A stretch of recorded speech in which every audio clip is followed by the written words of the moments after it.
छत्रपती श्री संभाजी महाराज की जमलेल्या माझ्या तमाम हिंदू बांधवांनो, भगिनींनो आणि मातांनो, तुमच्या चरणी माझा साष्टांग नमस्कार. स्टेजवर जे सन्माननीय पाहुणे आहेत त्यांच्या चरणी सुद्धा माझा कोटी कोटी प्रणाम. माझे गुरुवर्य हरिभक्त पारायण बावस्कर बाबा वेदांताचार्य वेदांत वाचस्पती आज जय श्रीराम आश्रमामध्ये आज आपण भव्य दिव्य हा सोहळा साजरा करत आहोत. आणि हा सोहळा आपण किम निमित्ताने म्हणजे याचं कारण काय आहे हे तुम्हाला सर्वांना ज्ञात आहे. आपण एक हिंदू म्हणून या ठिकाणी आलो. कोणचा पक्ष म्हणून, कोणची समजा एखादा गेम म्हणून, कोणचं काही एक संघटना म्हणून या ठिकाणी आपण जमलेलो नाही, तर आपण एक हिंदू म्हणून या ठिकाणी जन्माला आलो. कशाला म्हणतात महाराज हिंदू? शास्त्रामध्ये वर्णन आहे, हिंसात अयाती ती हिंदू, म्हणजे जो हिंसेपासून दूर राहतो त्याला हिंदू म्हणतात. हिनम दोष येते ती हिंदू, जो हिन कृत्याला दूर ठेवतो, बाजूला ठेवतो त्याला हिंदू म्हणतात, असं आपल्या शास्त्रामध्ये वर्णन आहे. आणि आपण नेहमी हिंसेपासून दूर राहतो, पण म्हणतात ना सदा अहिंसा मन की कस्तुरी, ऐका, सदा अहिंसा मन की कस्तुरी है, लेकिन दृष्ट न माने तो हिंसा बहुत जरूरी है.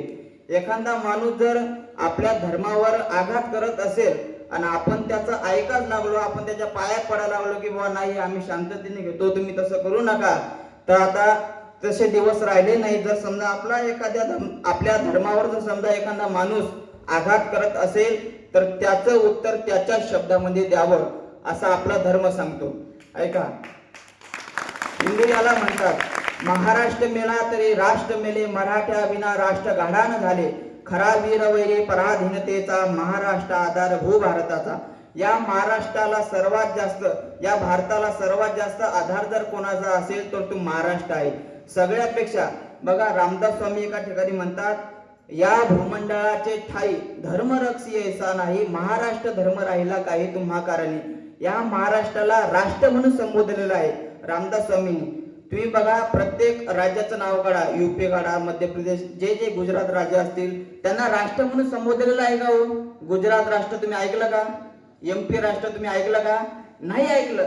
फक्त महाराष्ट्र असं राष्ट्र आहे, इतकं सशक्त आहे, बलवंत आहे, ताकदवर आहे की रामदास स्वामींनी आपल्या महाराष्ट्राला राष्ट्र म्हटलं. आणि पुढे काय म्हटलं? महाराष्ट्र धर्म राहिला काही तुम्हा कारणे.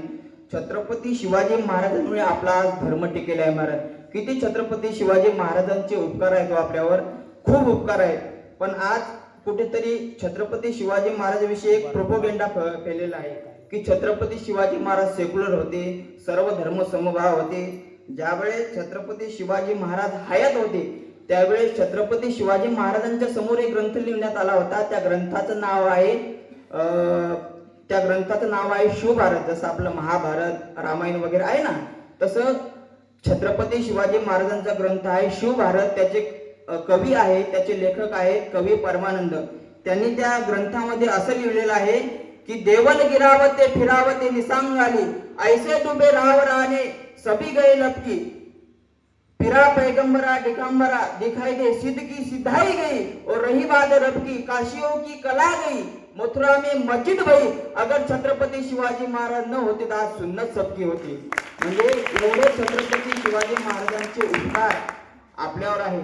पण आज कुठेतरी शोकांतिका वाटते. आज तरुण मंडळ, आता बघा हे छोटे छोटे मुलं, बाबांनी तुम्हाला सांगितलं की किती दुरून वारकरी संप्रदायाचं शिक्षण घेण्याकरता एवढे लांबून लांबून मुलं आलेले आहेत. तुकोबराय तर एका अभंगामध्ये स्पष्ट लिहितात की कुणी कन्या पुत्र होती जे सात्विक, तयाचा हरिका वाटेल देवा. हा अभंग तुम्हाला सुद्धा माहित आहे. यांचा हरी यांना वाटेल, यांना नवल नाही, यांच्या मायबापाला वाटेल, यांना नवल नाही, पण देवांना सुद्धा यांचा हरिक वाटतो. कोणी कन्या पुत्र होती जे सात्विक, तयाचा हरिक वाटे देवा. म्हणून आपण आलो तर आपण जाती जातीमध्ये वाटलो नाही गेलो पाहिजे. बघा 100% जर समाज आपला असला तर फक्त 50% त्याच्यात हिंदुत्ववादी लोक आहेत आणि जे 30% आहेत ते सेक्युलरवादी आहेत आणि 20% जे लोक आहेत त्यांना काहीच घेणं देणं नाही. म्हणून म्हणता एक कवी फार सुंदर लिहून गेला की कंधों से ऊंची छाती नहीं होती और धर्म से बड़ी कोई जाति नहीं होती, दीपक ही नहीं बचा तो वाती का क्या करोगे, दीपक ही नहीं बचा तो वाती का क्या करोगे, और हिंदू धर्म ही नहीं बचा तो जाती का क्या करोगे.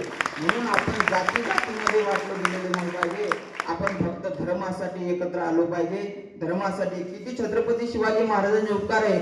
कवी परमानंद एका काव्यामध्ये फार सुंदर लिहितात की आपल्यावर किती छत्रपती शिवाजी महाराजांचे उपकार आहे. बघा, वेद राखे विनीत पुराण प्रसिद्ध राखे, राम नाम राखियो अति रसना सुधर्मे, हिंदुन की चोटी रोटी राखे, सिपाहन की कंधे में जनेऊ राखे, माला राखे घर में, मिडी राखे मुगल, मोडोळी राखे पाशा, बैरी पिसी राखे, बरदान राखियो घर में. म्हणजे या काव्याचा अर्थ असा होतो, वेद राखे विनीत, प्रसिद्ध पुराणाचं वेदाचं रक्षण जर कोणी केलं असेल तर त्या राजाचं नाव आहे छत्रपती शिवाजी महाराज. प्रसिद्ध जाणीवाचं रक्षण छत्रपती शिवाजी महाराजांनी केलं. अहो, संस्कृतीचं धर्माचं रक्षण छत्रपती शिवाजी महाराजांनी केलं. एवढे अत्यंत आणि अत्यंत उपकार जर सगळ्यात जास्त कोणाचे असतील तर ते आहे छत्रपती शिवाजी महाराजांचे. म्हणून छत्रपती शिवाजी महाराज केव्हा सेक्युलर नव्हते, ते फक्त हिंदुत्वासाठी लढले. तुमच्या आमच्यासाठी त्यांनी प्राण त्यागला आणि तुम्हा आम्हाला पारतंत्र्यातून स्वातंत्र्यात आणलं. एवढे छत्रपती शिवाजी महाराजांचे आपल्यावर उपकार आहे. अहो, वीर सावरकर तर एका ठिकाणी म्हणतात, साप विषारी देशजननीचा एक घेऊ चावा, अवचित गाठुनी थकुनी भुलुनी कसही ठेचावा. अर्थात अफजल खान जसा साप आला की त्याला मारावंच लागते, नाहीतर तो माग लागतो नाहीतर डसतो. तसं साप आल्यानंतर मारावं लागतं. तसं अफजल खान सारखे शत्रू जर या महाराष्ट्रावर नवे या भारतावर जर आले तर त्यांना मारावंच लागते आणि त्यांचा कोथळा बाहेर काढावा लागतो. हे छत्रपती शिवाजी महाराजांनी आपल्याला शिकवलं. तर ऐका, या ठिकाणी आपण किमी निमित्ताने जमलो तर आज RSS संघटनेचा शताब्दी महोत्सव आहे. तर याच्यामुळे आपण या ठिकाणी जमलेलो आहोत. RSS म्हणजे काय महाराज, जर जाती जातीमध्ये वाटू नका हे जर कोणी शिकवलं असेल तर ही संघटन आहे, विश्व हिंदू परिषद आहे, बजरंग दल आहे. यांनी घराघरामध्ये जाऊन हिंदुत्व काय असते हे प्रचार प्रसार केला.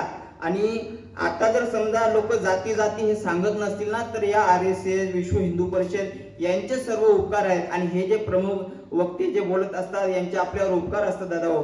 हे त्यांचे आता हे बाबाजी किती लावून आले मला माहित नाही, त्यांची माझी ओळख नाही, परंतु घरदार सोडून एवढ्या लांब आले. कशासाठी आले हो? त्यांना का पैसे भेटायला लागले का काही सोनं नाणं भेटायला लागले नाही, पण त्यांचा घराचा त्याग करून ते तुम्हा आम्हाला प्रबोधन करण्याकरता की बा हिंदू एकत्र यावा, हिंदू जाती जातीमध्ये वाटल्या गेला नाही पाहिजे, याच्यासाठी तुम्हा आम्हाला लाभलेले आमचे प्रमुख वक्ते गजानन बाबा या ठिकाणी सुद्धा उपस्थित आहे. एवढे बोलून माझे 2 शब्द संपवतो. भारत माता की छत्रपती शिवाजी